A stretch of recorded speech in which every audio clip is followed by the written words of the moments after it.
Çöçek esit hönürüm. Burunqi zamanda bir zalim padişah bo'lgan ekan.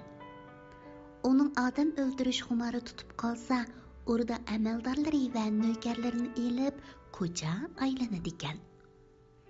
Agar onunğa yoluqqan puhralarning birari qildin qiyiq ketib qalsa yoki mijaziga ozroq yoqmay qalsa, uni shu samat o'limga hukm qiladi ekan.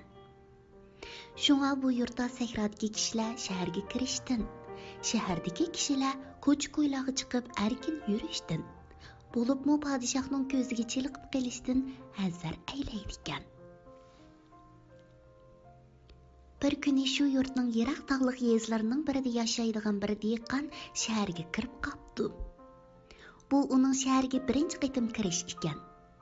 Shahardagi hamma narsa uningga yengiliq ko'rinib, aralab yurganida bir hayvatli to'pqa yo'liqib qoldi. Bu sodda dehqon bularning nima odamlar ekanligini bilmagachga anglayib turib qoldi.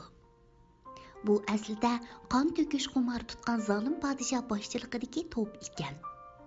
Heliqi dehqonni ko'rgan podshoh darg'azab bo'lib, jallodlarga buyuribdi. Bana salam qilmagan bu adabsiz darhol jazo maydoniga ilib berilib dorga usulsin. Podshohning og'zidan buyruq chiqib bo'lguncha jallodlar heliqi bechora dehqonni chambarchas qilib, bog'lab jazo maydoniga ilib mengibdi. Podshoh dehqonning dorga esilishini tomosha qilish uchun o'zining o'rta amaldorlari va nökərlər bilan birga yiroqda qarab turibdi. Dehqondor to'yiga ketib berib, "Isit, hünürüm. Özüm ölsem bu mayli. Hünürümü bil ölüp ketadigan bo'ldi" deb to'xtamay yig'lagudek. Jallodlar hayron bo'lib, "Shuncha isitib ketgudak nima hünürüng bor edi?" deb so'rabdi. Dehqon, "Podshoh bir qo'shqinimni kassa aytaman.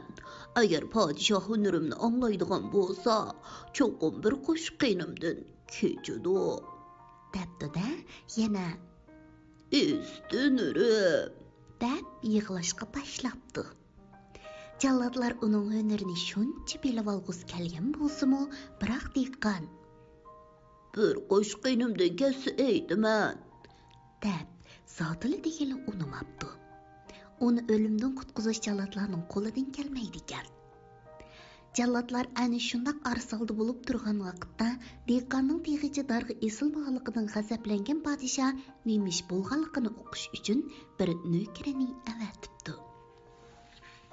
Nöker qaytib kelib podshohga: "Qudratli shohim, dehqon o'zim o'lsam-ku mayli deya, biroq hünürümni bil o'lib ketadigan bo'ldi, hünürüm deb yig'lab etibdi" debdi.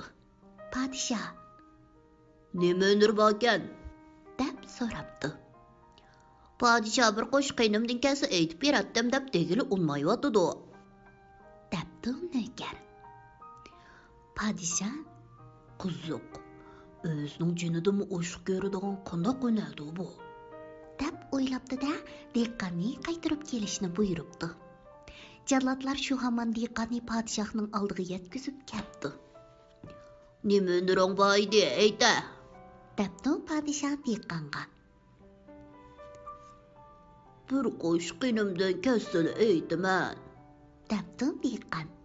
Uning hunarini anglashga taqozo bo'lgan podshoh "Bir qo'shqiningdan kashdim, ayt" debdi. Dehqon qudratli shohim, mening qidiqqa non chilab yeydigan hünürüm bor edi" debdi. Atrofda turganlarning hammasi kulishib ketibdi. Zolim podshoh yo g'azablanishni yo kulishini uqolmay qoldi. Shundoq qilib, dehqon o'limdan qutulib qoldi.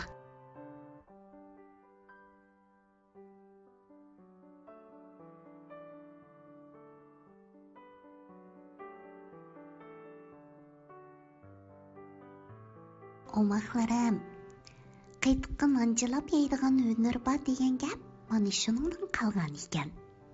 Undaqda sizlar bu cho'chakdan nimani his qildinglar? Dehqon bak aqlliqkan-a? U kallasini ishiltib, aql parosati bilan o'limdan qutulib qoldi. Biz bu dehqonni o'zimizga ulgu qilaylikmi? Kesh bo'p ketibdi, ammo bugun baldur uxlanglar.